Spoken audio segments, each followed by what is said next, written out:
Welcome to food factory with spices. आज मैं आपके साथ हरीसे की डिफरेंट सी रेसिपी शेयर करने जा रही हूँ जो बहुत डिफरेंट है और यूनिक रेसिपी है। जिसके लिए मैंने यहाँ पर ये मेरे पास बीफ है जो मैंने आधा किलो लिया है। इस तरह से ये क्यूब्स में है, बीफ क्यूब्स। ठीक है, आप कोई भी गोश्त इस्तेमाल कर सकते हैं। आपने चिकन में, मटन में, जिसमें भी बनाना है आप कोई भी गोश्त इसमें इस्तेमाल कर सकते हैं। तो इसकी क्वांटिटी आधा किलो है। उसके साथ ही मैंने तकरीबन हाफ ग्लास जो है चावलों का उसको भिगो के रखा हुआ है। ये मेरे पास जो है 1 पाव गंदम का दलिया था जिसे मैंने भिगो के रखा हुआ था। आप इसको 2-3 घंटे या ओवरनाइट भिगो के रख सकते हैं। उसके साथ ही ये मेरे पास एक लहसुन है जो मैं पकाने में इस्तेमाल करूँगी।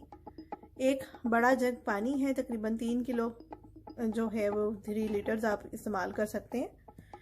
और उसके साथ ये मेरे पास बहुत बड़े साइज़ का प्याज था जिसको मैंने थिन स्लाइसेस किए हुए हैं। अगर आपके पास बड़ा नहीं है तो आप 2 मीडियम यूज़ कर सकते हैं। सॉल्ट है, नमक 1 टेबल स्पून। ये मेरे पास जावित्री पाउडर है जो मैं 1/4 टीस्पून इस्तेमाल करूँगी। हाफ टी स्पून ये जायफल पाउडर है और 2 टेबल स्पून सूखा धनिया।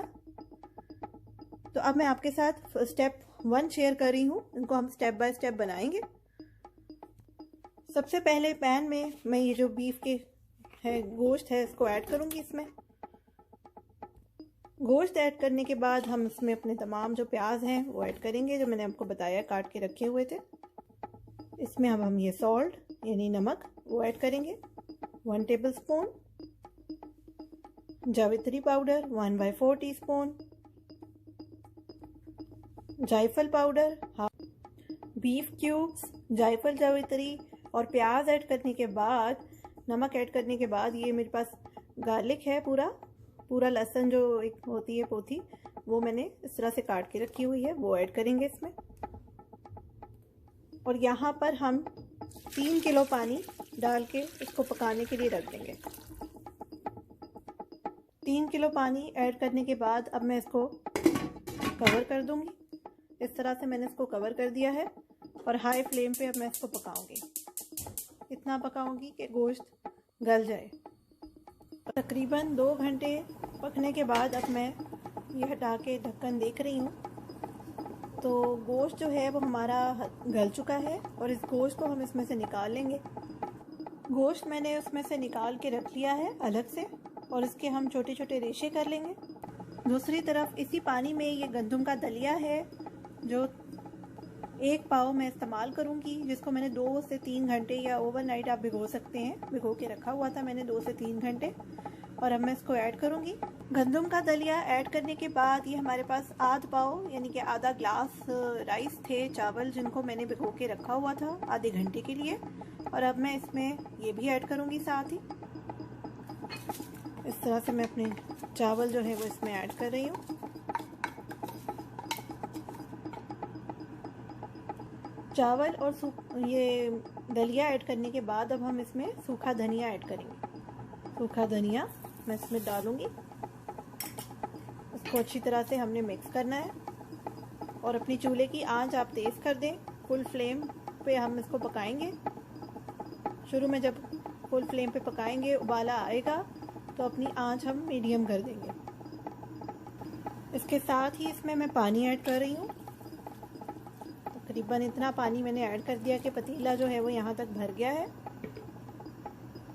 कवर करके पकाएं। अब सेकंड स्टेप आ जाता है कबाबों का, जिसके लिए मैंने यहाँ पर आधा किलो बीफ का कीमा इस्तेमाल किया है। आप किसी भी कीमे में इसको बना सकते हैं, चिकन, हरीसा, मटन, बीफ कोई भी हो तो आप इसी रेसिपी से बना सकते हैं, बहुत अच्छा बनता है। तो ये आधा किलो कीमा मैंने लेने के बाद अब इसमें 1 टेबल स्पून ये मेरे पास नमक है जो मैं इसमें ऐड कर रही हूँ।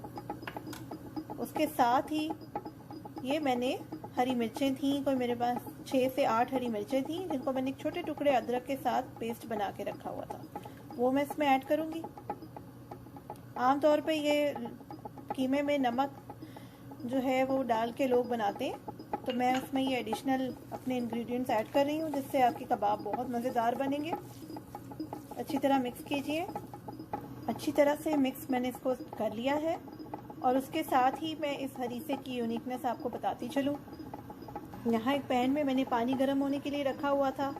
जब ये पानी खोलेगा तो मैं इसमें ये कबाब बना के थोड़ा सा पकाऊंगी, हल्का सा मैं इसको पकाऊंगी। उसकी रीज़न ये है कि आप जब इसको बाद में फ्राई करेंगे तो ये टूटेंगे नहीं, इस तरह से ये कबाब जुड़ जाएंगे और आप ऐसे कबाब बना के आराम से स्टोर भी कर सकते हैं। ये देखिए बहुत छोटे छोटे कबाब हमने बनाने हैं, तो ये देखिए मैंने थोड़ा सा पीस लिया है, वो मोटे मोटे कबाब हम नहीं बना रहे इसमें। इसको मैं इस तरह से अच्छी तरह रोल कर लूँगी। ये देखिए इतना छोटा सा मैंने पीस लिया कीमे का, और उसके इतने पतले पतले हमने कबाब बनाने हैं, पतले और लंबे। आप और भी लंबा कर सकते हैं इस तरह से रोल करके। और अब उसको मैं इस उबलते हुए पानी में ऐड करूँगी। इस तरह से हम इसको पकाएंगे, 1 बाय 1 सब डालेंगे। इस तरह से 1 बाय 1 मैं इसमें ऐड करूँगी। आप इससे भी पतला कबाब बना सकते हैं और छोटा लेंगे पीस। और देखिए इस तरह से मैं इनको तकरीबन 10 मिनट मैंने इनको पकाया, तो ये कितने जुड़ गए हैं ना और कितने अच्छे लग रहे हैं। तो अब आप इसको निकाल लें, इस तरह से मैं इसको निकाल लूँगी।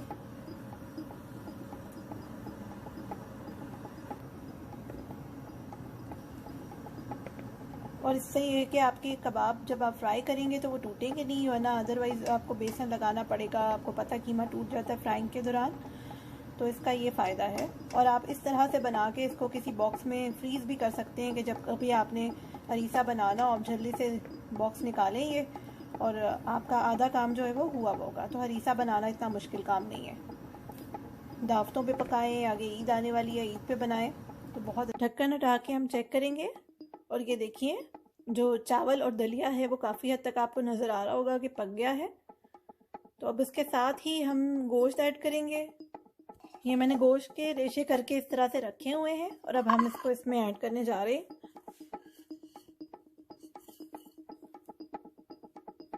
अब इसको मिक्स कीजिए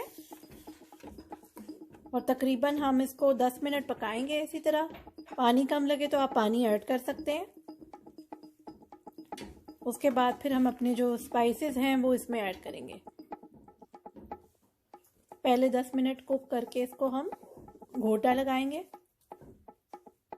मैं हैंड ब्लेंडर का इस्तेमाल करूँगी, उससे ही बहुत अच्छी इसकी हो जाती है जो लुक है। हैंड ब्लेंडर की मदद से मैं इसको घोटूंगी।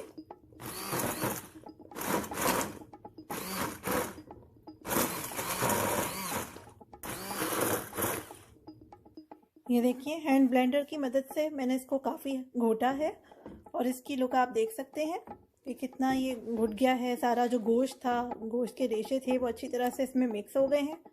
और इस तरह से मैं इसमें चम्मच चला रही हूँ। तो अब आगे हम अपने मसाले इसमें ऐड करेंगे।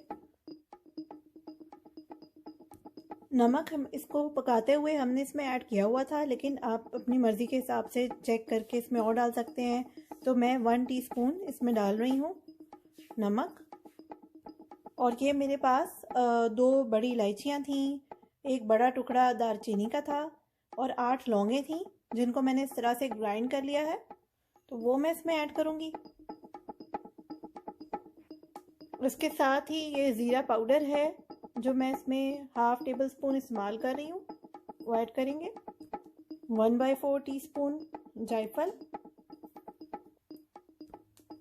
1/4 टीस्पून जावित्री पाउडर्ड फॉर्म में मैं इसमें ऐड कर रही हूँ। गरम मसाला ये मैंने भर के लिया है, इसमें 1 से 1.5 टेबल स्पून भर के मैं गरम मसाला पाउडर इस्तेमाल कर रही हूँ, ये ऐड करेंगे। काली मिर्चें 1 टीस्पून भर के इस्तेमाल करेंगे। सब चीज़ों को अच्छी तरह से मिक्स करें।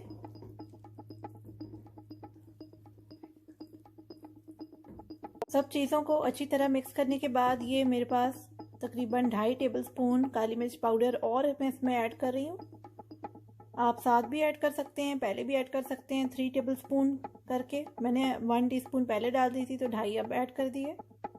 अब इसको अच्छी तरह से मिक्स कीजिए और अच्छी तरह हमने इसको पकाना है।